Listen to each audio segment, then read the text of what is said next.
Analyse du 17 décembre. Bon, on n'a pas vraiment de volatilité sur le marché aujourd'hui. C'est un peu normal parce que demain, il y a le discours de Jérôme Powell. Un discours, je crois, c'est vers 8h30, 8h30, 9h. Ah.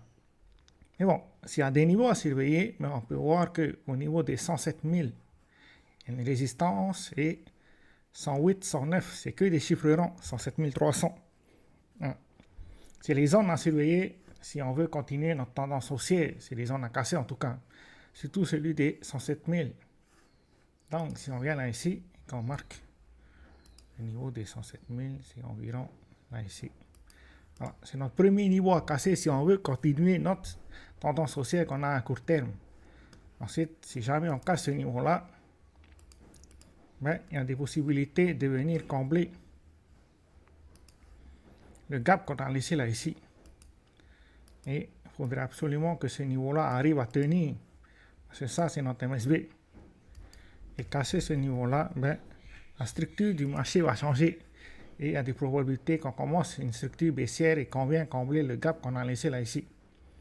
Donc, ça, c'est la première résistance qu'on a à court terme. Bien sûr, il y a celle qui est au-dessus, c'est-à-dire à ce niveau-là.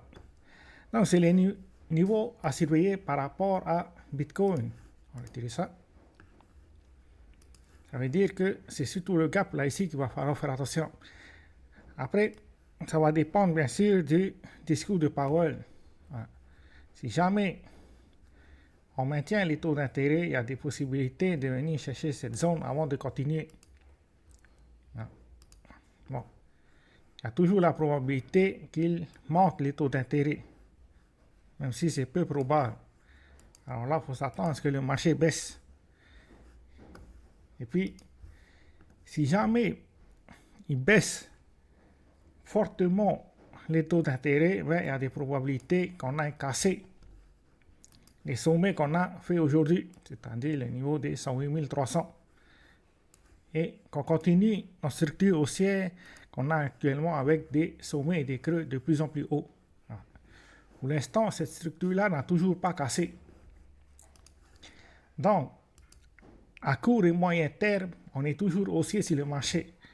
Même s'il y a des indicateurs qui nous indiquent qu'il y a des probabilités que le momentum faiblit. Parce que si on regarde bien, un momentum, ça fait ce genre de scénario. Quand un momentum faiblit, ben, ça fait l'inverse. Comme ça. Mais on a eu le premier scénario haussier, c'est-à-dire ce genre de scénario.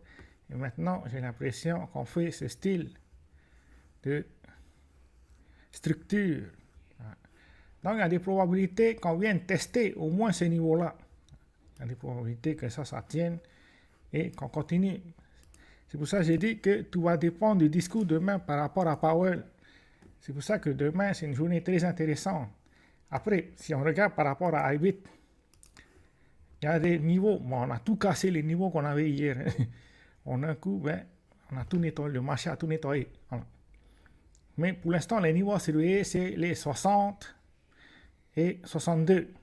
Si on vient sur notre tableau, 60 correspond à, en gros, 105 000. Et là, ici, 108 500.